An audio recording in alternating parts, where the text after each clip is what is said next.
sentido podemos ver en milivoltios los voltajes por dentro y por fuera de la membrana.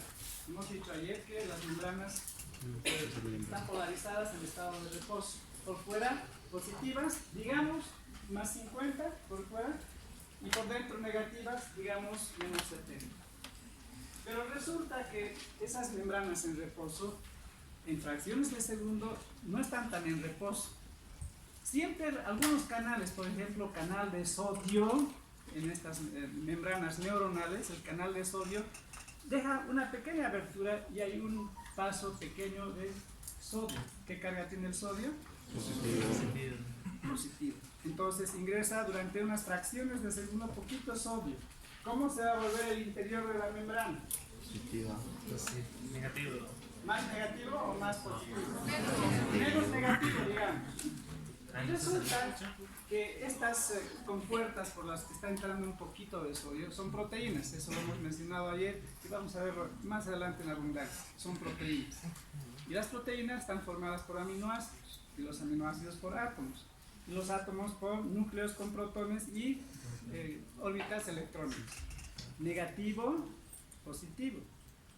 Y esas cargas interaccionan, están interaccionando, son fuerzas. Las proteínas se acomodan de una forma tal, perfecta, que funciona en un momento con menos 70 por dentro, con menos 70, de una forma tal que cierra la compuerta.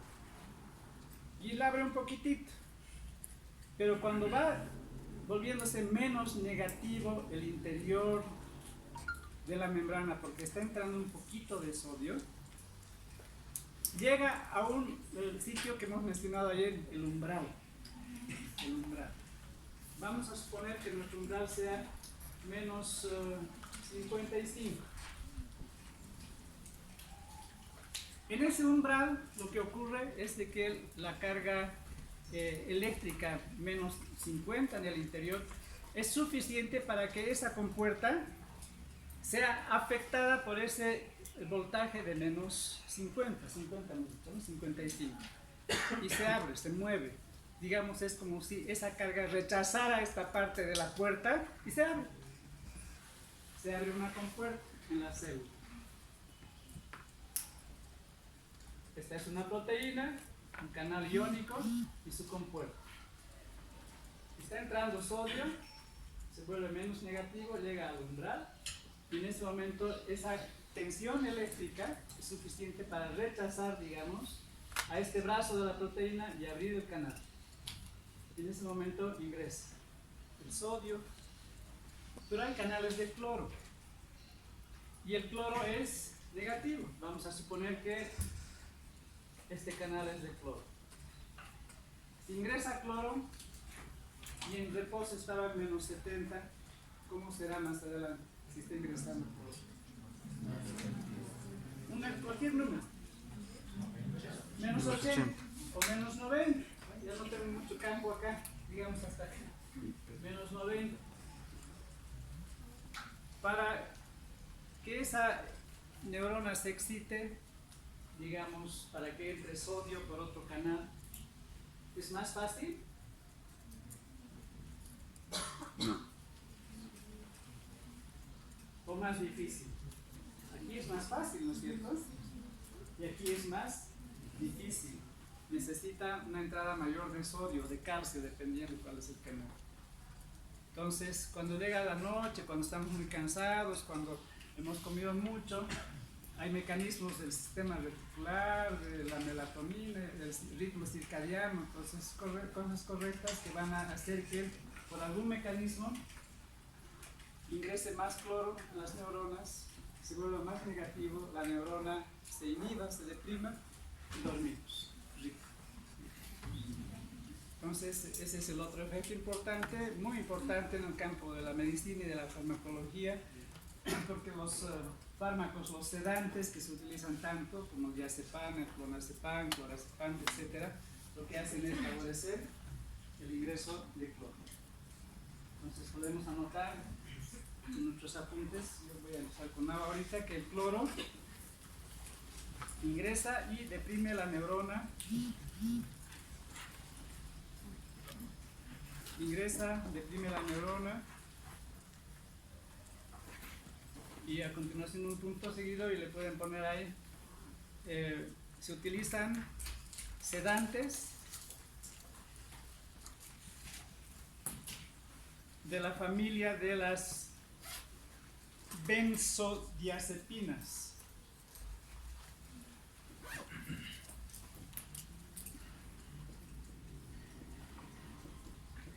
Con Z, benzodiazepinas, que estimulan apertura de canales de cloro.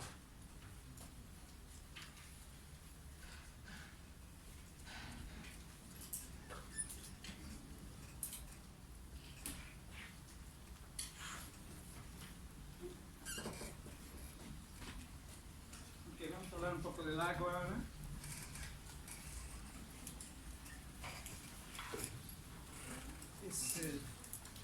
No se puede imaginar vida, por lo menos en este universo, sin el agua. El agua es el agua de la vida, eso es. Sin agua no hay vida.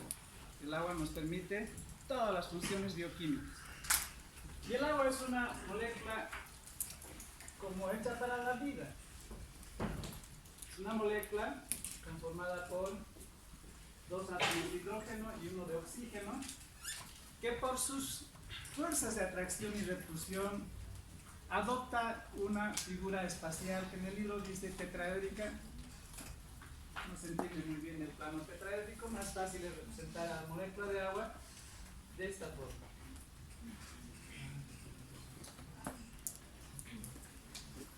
Entonces adopta una forma como ella y forma el átomo de agua con cada uno de los hidrógenos enlaces covalentes. Comparten electrones. Forman un enlace covalente, pero los otros cuatro electrones de la capa más externa del oxígeno no están formando enlaces con el hidrógeno y se distribuyen en esta región del espacio. Entonces podemos ver gráficamente que hay una distribución desigual espacialmente de las cargas eléctricas. Por este lado de la molécula, cargas positivas.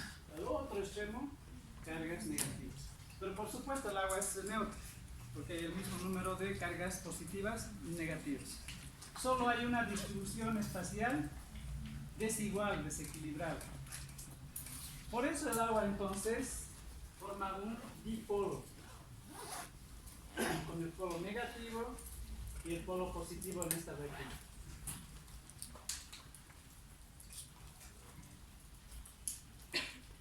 Gracias a esa particularidad, el agua es capaz de disolver, llevarse bien con todas las otras sustancias polares o iónicas.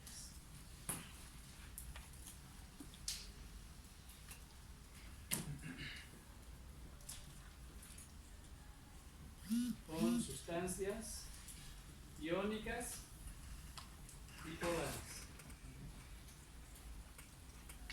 Las disuelve. Porque si hablamos de una de las sustancias más importantes para la vida, que es la sal, cloruro de sodio,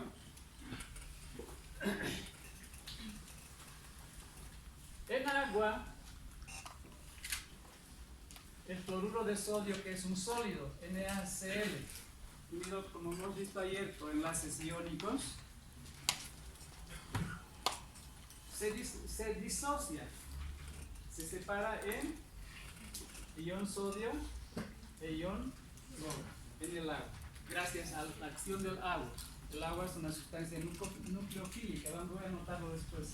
Pero el agua logra romper ese enlace iónico con el objetivo con el resultado de que el sodio positivo se ubica en esta región.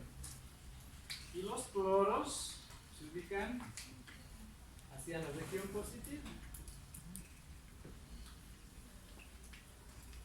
Entonces, hay una buena relación con sustancias iónicas. Es un buen solvente para sustancias iónicas y polares.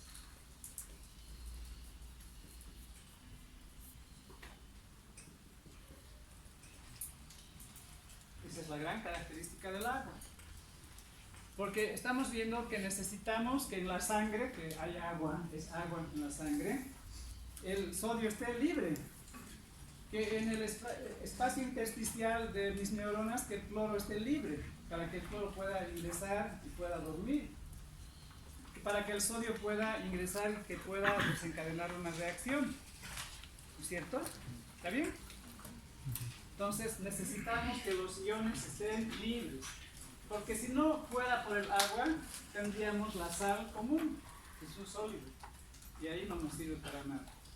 Entonces, esta es la gran particularidad porque además de sodio tenemos otros iones como el calcio, el magnesio, el hierro, el cobre, el potasio, el flúor, etcétera, etcétera, que necesitan estar en estado iónico para cumplir sus funciones. Pero no solamente iones, para iones y sustancias polares. Otras sustancias como la glucosa.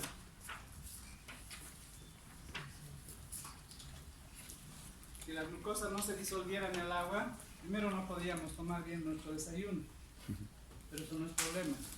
No podría transportarse bien en la sangre y llegar a las células.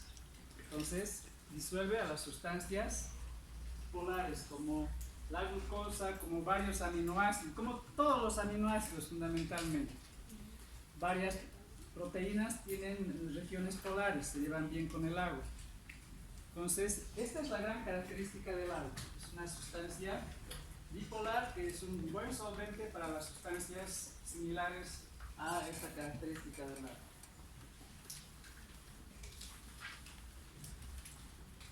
El agua, además de ser un buen disolvente, es un buen refrigerante.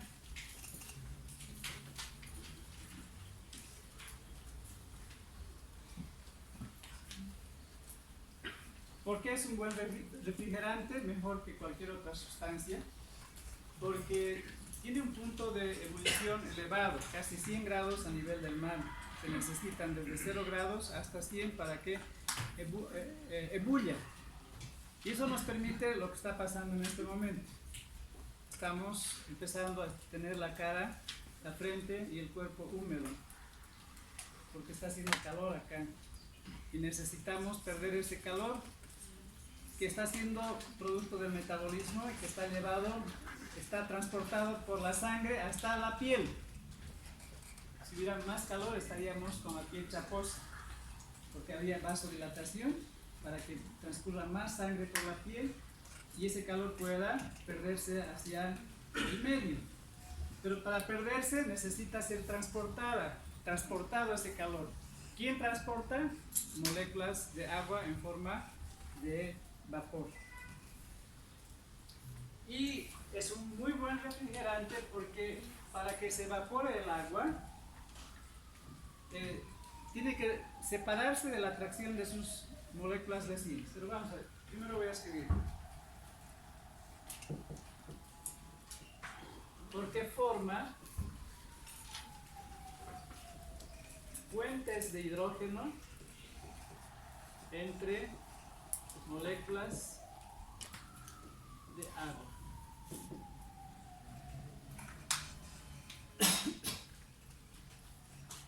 El agua forma puentes de hidrógeno entre sus propias moléculas que deben romperse para que se evapore.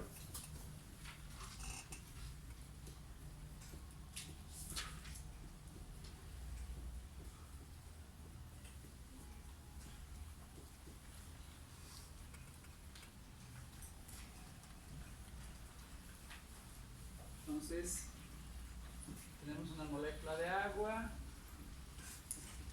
con carga positiva, va a formar un puente de hidrógeno con otra molécula de agua, negativo con positivo, Trae. otra por acá. La arquitectura es diferente, en el libro está más explicado, pero ¿qué nos importa? Esto es lo esencial. Van formando cadenas, enlaces o puentes de hidrógeno. Así está el agua líquida. Y para que se evapore el agua, para que las moléculas de H2O salgan en forma gaseosa, necesitan romper los enlaces. ¿No es cierto? ¿Sí o no? Y para romper un enlace, ¿qué necesitamos? Energía. Energía.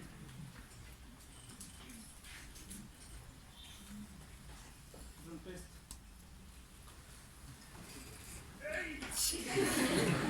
Es un enlace humano y entre los átomos hay enlaces químicos.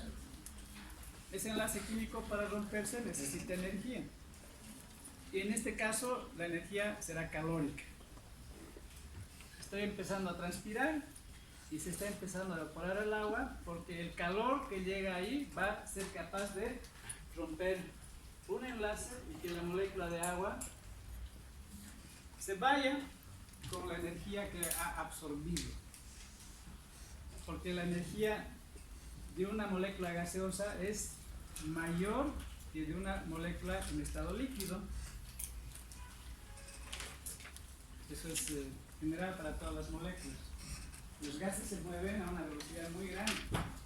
Y esa es energía cinética, ¿no es cierto? Energía cinética. ¿De dónde han sacado la energía cinética? De la energía calórica. Entonces, por eso el agua es un buen refrigerante, porque forma puentes de hidrógeno entre moléculas que deben romperse para evaporarse.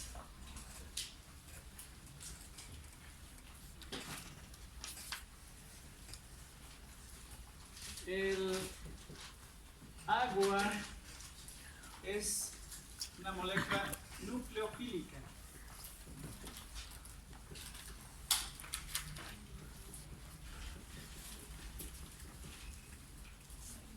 Nucleofílica.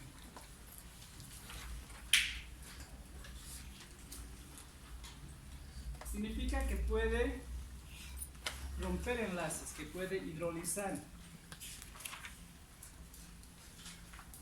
Entre paréntesis. Hidrólisis. Ejemplo, a la molécula de NaCl.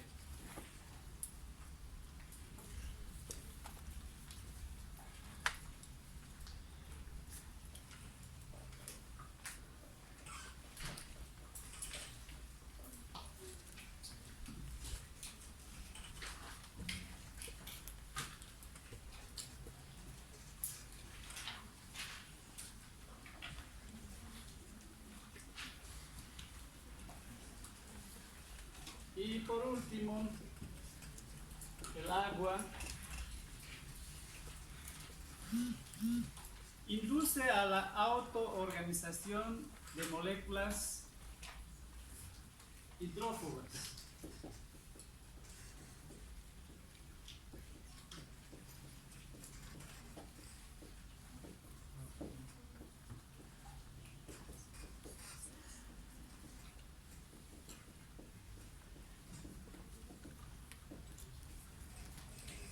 Induce a la autoorganización de moléculas hidrófobas o apolares. Un ejemplo de molécula apolar hidrófoba que no se lleva bien con el agua, los líquidos, las grasas. Metemos aceite en un vaso de agua y el aceite se va encima, no se junta. El agua entonces está permitiendo que se autoorganice ese líquido porque no se lleva bien con el agua. Y gracias a eso hay membranas. Las membranas son la forma más rápida que seguramente ha aparecido hace muchos millones de años, porque se organizan rápidamente. En YouTube pueden buscar autoorganización de lípidos en ambientes acuosos. Consiste en mecanismo de grabación que puede verse el grosor de una molécula, dejan caer una gota de aceite en el agua y esa gota de aceite se expande hasta tener el grosor de una molécula y luego se dobla. Se dobla y forma una doble capa lipídica. Entonces, induce a la autoorganización de las moléculas lipídicas no iónicas, apolares.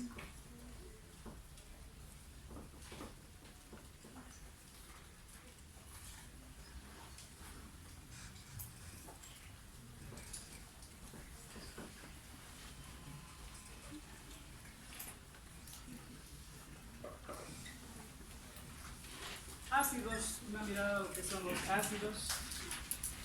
Son sustancias de gran importancia en la bioquímica de nuestro metabolismo.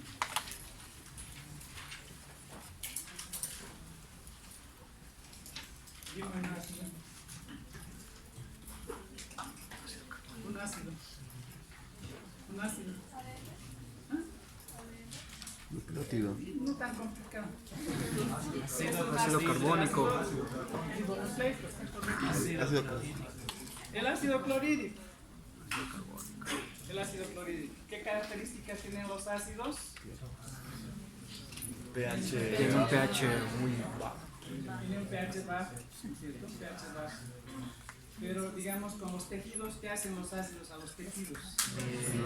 Los corroen, ¿no es cierto? Los degradan, los corroen. El ceviche, hay algún peruano acá, el ceviche es ácido cítrico y pescado. Entonces son sustancias que corroen. ¿Alguien de colegio se acuerda por qué los ácidos corroen y degradan? Tal vez para ayudarlos, ¿alguien me puede dar una definición sencillita de ácido? Yo les pongo la primera parte. Es una sustancia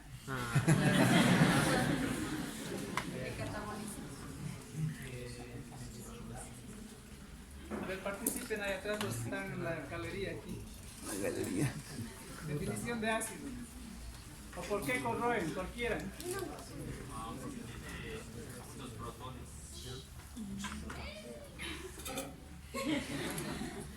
Está por ahí la definición.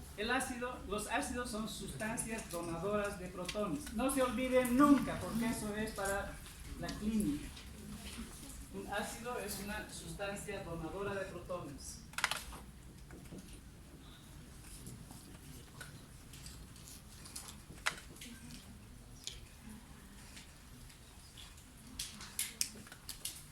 Ahora, hay ácidos fuertes y ácidos débiles. ¿El ácido clorhídrico es un ácido fuerte o débil?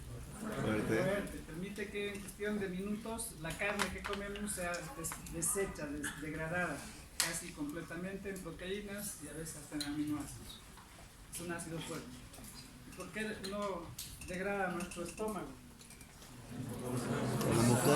Por la capa mucosa. Porque hay una mucosa que protege. Así es. Las gastritis son desgaste o producción escasa de moco y entonces pasa el ácido hacia las células de la pared abdominal. Un ácido débil, ejemplo de ácido débil. Ácido carbónico. El ácido carbónico. Otro. Es. El ácido cítrico, No. que ponemos en las ensaladas. No. Vinagre. Ácido acético, vinagre. Ácido acético son ácidos débiles.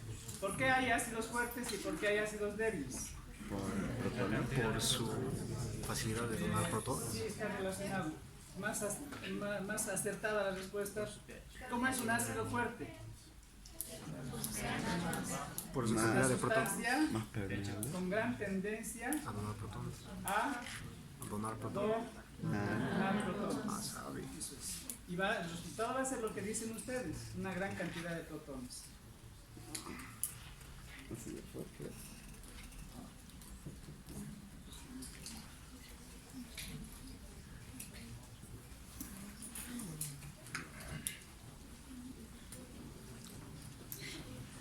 Entonces, un ácido fuerte tiene gran tendencia a donar protones y un débil lo contrario, yo no voy a escribir eso, ni ustedes tampoco. Ahora sí podemos preguntar, ¿y por qué los ácidos degradan tejidos? Muchas otras cosas, pero tejidos vivos.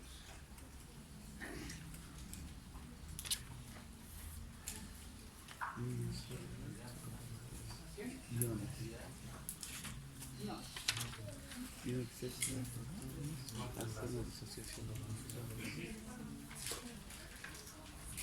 Su cantidad de energía. Ahí está la respuesta. Compañero, dice por qué los protones rompen enlaces. ¿Por qué romperán enlaces? Partiendo de la cantidad. ¿Por qué menos cantidad de electrones? Los protones Creo. son un núcleo de hidrógeno, ¿no? El hidrógeno Un protón. neutro es un Un protón protón. Y un electrón. y un electrón. Ujú. Pierde su electrón Sigue siendo y es un protón. Es una sustancia estable.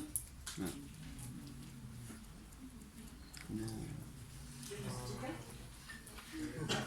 ¿Eres estable? No. No, no ve.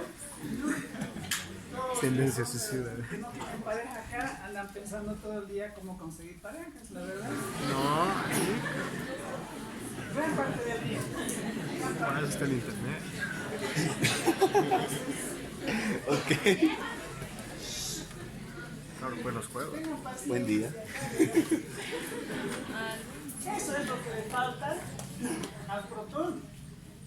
Le falta desesperadamente su electrón. Por lo tanto, el hidrógeno iónico es altamente inestable, altamente reactivo.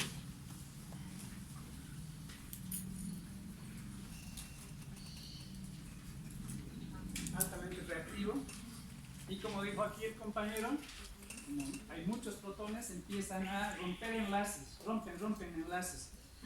Rompen la carne, los enlaces de las proteínas del pescado rápidamente, ese ácido débil. Si es un ácido fuerte, lo deshace completamente. ¿Qué hacen los narcos cuando quieren deshacerse de un cuerpo? Eso sale ya bien, ¿no? ¿Todavía se han oído hablar de Los sobornos. Breaking Bad. Deben subir de ácido sulfúrico, lo dejan ahí y después desaparece ese cabello.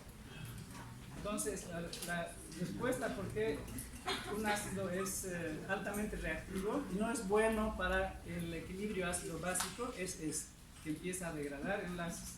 Y si nuestro pH está muy ácido, ¿qué enlaces puede degradar, por ejemplo? Los que forman una proteína, ¿no?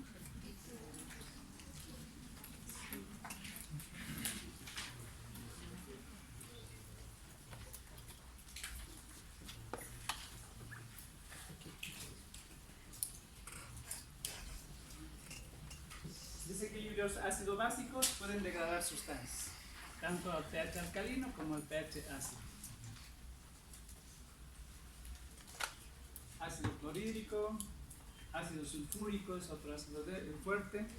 Han mencionado los ácidos débiles. Sería bueno que noten ácidos débiles, ¿no? El bicarbonato, el ácido carbónico, perdón, completo. El ácido carbónico, el ácido acético, por lo menos esos dos. Y también, sí, el ácido acético, suficiente.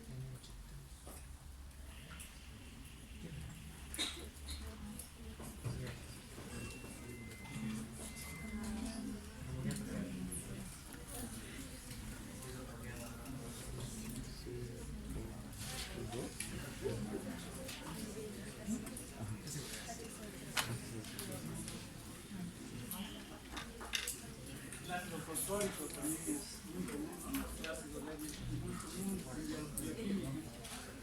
Nosotros producimos vinagre, ácido acético. Parte del metabolismo produce vinagre, pero también lo consumimos. Hay gente que es más avinagrada que otros.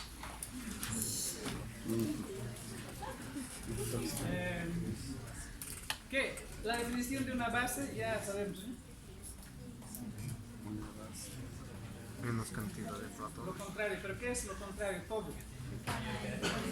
No, Una sustancia seguimos con en la menor misma cantidad línea. de Si un ácido es una sustancia donadora de protones, ¿qué es una base? Sustancia Es una receptora de protones.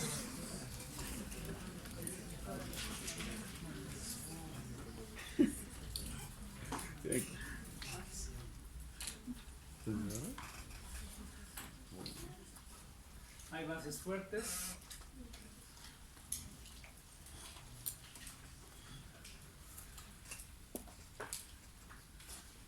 Una base fuerte es lo que hay en la lavandina, el hipoclorito. ¿Podemos manejar lavandina con las manos? Pero sí. Sí, pero a ver, lavar ropa, ¿cómo te queda la mano? Blanca. ¿Cómo se puede asociar con una base Limpio. fuerte? ¿Con una base fuerte? Sí. Sí. Si alguien quiere despedirse de la vida de una forma desagradable, puede tomar la lavandina.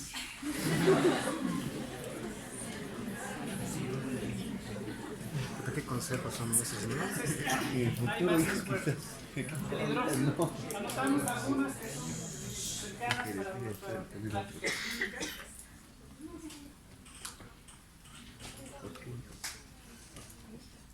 El hidróxido de sodio, el hidróxido de aluminio. Fuertes, son bases fuertes.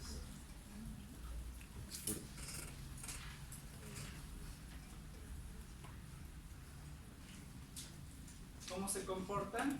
Si un ácido es una sustancia donadora de protones, digamos H2CO3, el ácido carbónico, vayan familiarizándose.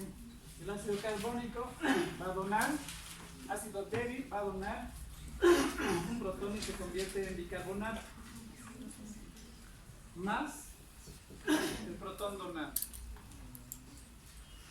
Pero aquí tenemos que el hidróxido de sodio disociado nos va a dar como producto sodio más el ion hidroxilo negativo. Esta es la sustancia que se comporta como una base. Lo mismo acá, el aluminio más el hidroxilo. Esta es la sustancia que se comporta como base, sustancia receptora de protones. ¿Qué va a pasar cuando reciba un protón? Sí, igual. Se vuelve agua. Se va a volver agua, ¿no es cierto? Vamos a ver reacciones de amortiguación en un momentito. Pero bueno, nos importan las bases débiles.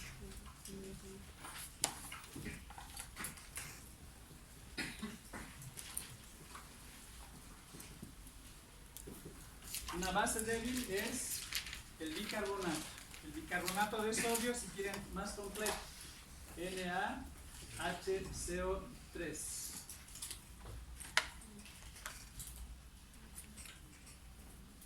Entre paréntesis voy a poner su forma activa, solo como bicarbonato.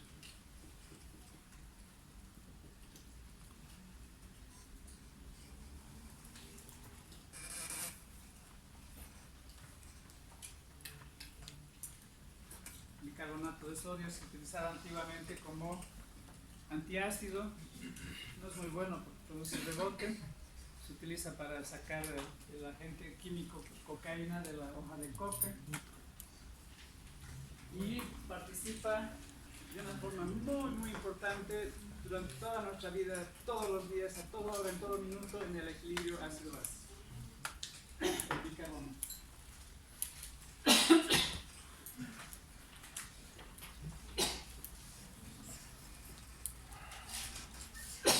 Otra base débil de gran importancia es el amoníaco. Todo el tiempo estamos produciendo amoníaco. Un poco la orina huele a urea, pero podemos decir también la orina huele a amoníaco. ¿Por qué es una base débil el amoníaco, aunque no tiene aquí ninguna carga? Porque el amoníaco, debido a que tiene capacidad para recibir un enlace más, puede reaccionar con un ion hidrógeno y nos da la sustancia NH4 positivo, es el ion amonio.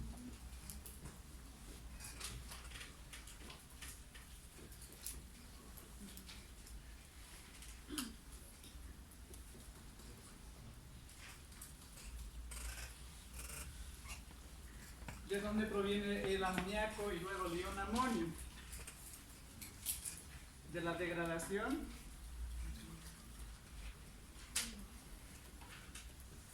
de aminoácidos.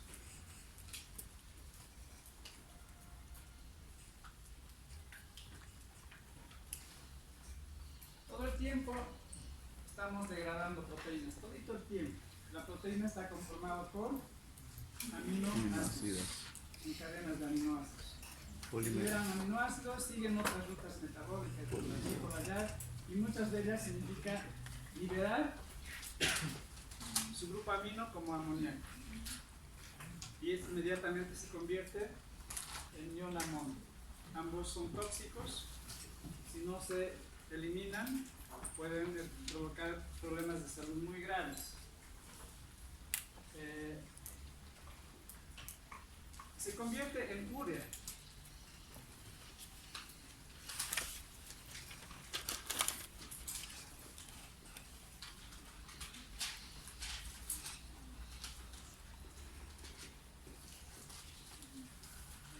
Entonces el ion amonio se va a convertir en urea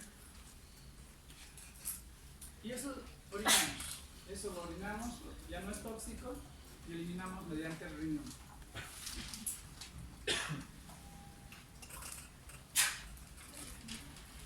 Ya verán más adelante que donde se convierte en urea, en el hígado.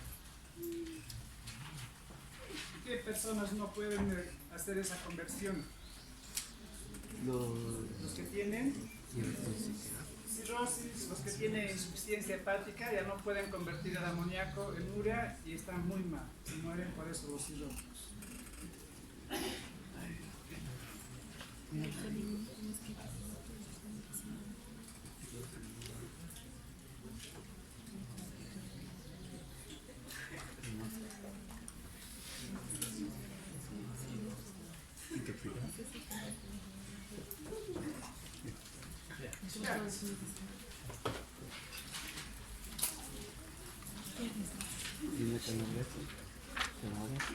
La definición del libro, que es la correcta, dice que es el logaritmo negativo de la concentración de iones hidrógeno y aluminio. Nos importa poco. Debemos saber que mejor de una forma más sencilla que el pH indica la concentración de iones hidrógeno. Eso pueden anotar. Indica la concentración de iones hidrógeno, de protones.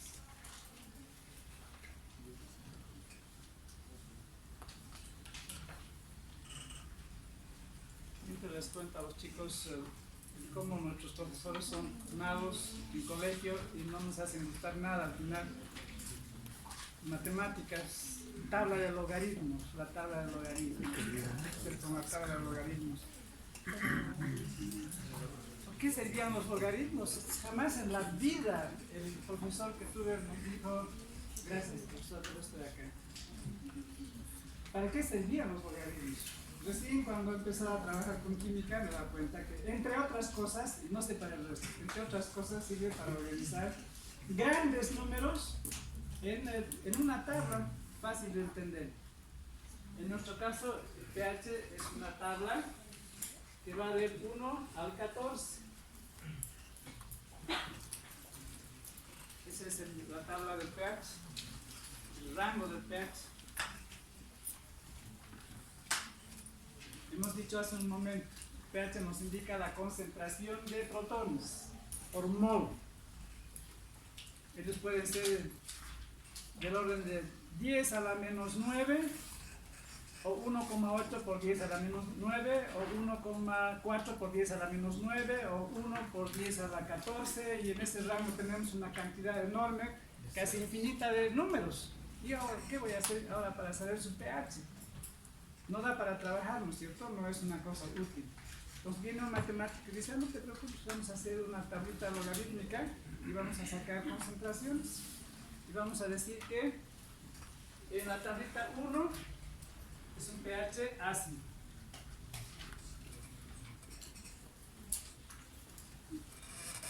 Y 14 es un pH netamente alcalino.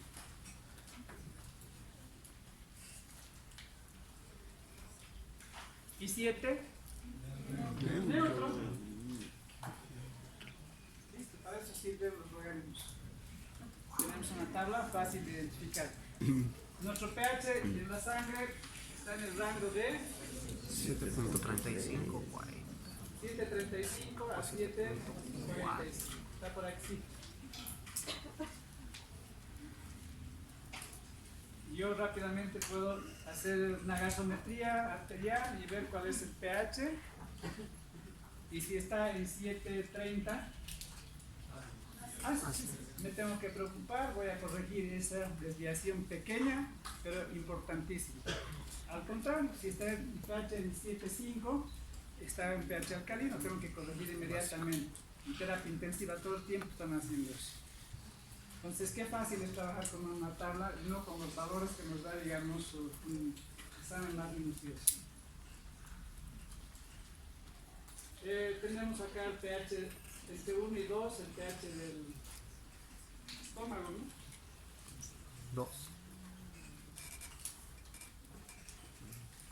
Por acá hay un rango más o menos variable de la orina. Generalmente es ácida, pero en algún momento uno toma un antiácido o algún alimento básico y se va a convertir en una orina más alcalina, un poco más ácida. ¿Qué pH más nos importa? La saliva es alcalina. Las lágrimas. ¿Así es? No. ¿Han probado lágrimas alguna vez? ¿De quién? Esos cariños solamente se dan en la época de enamoramiento. Después que yo. Bueno, entonces, el pH del duodeno.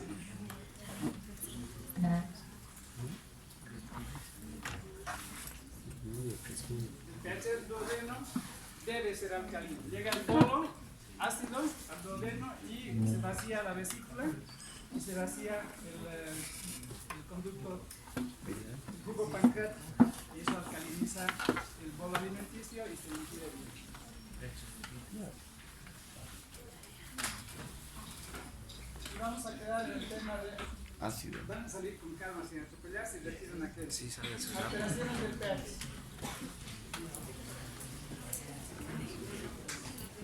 Sale así.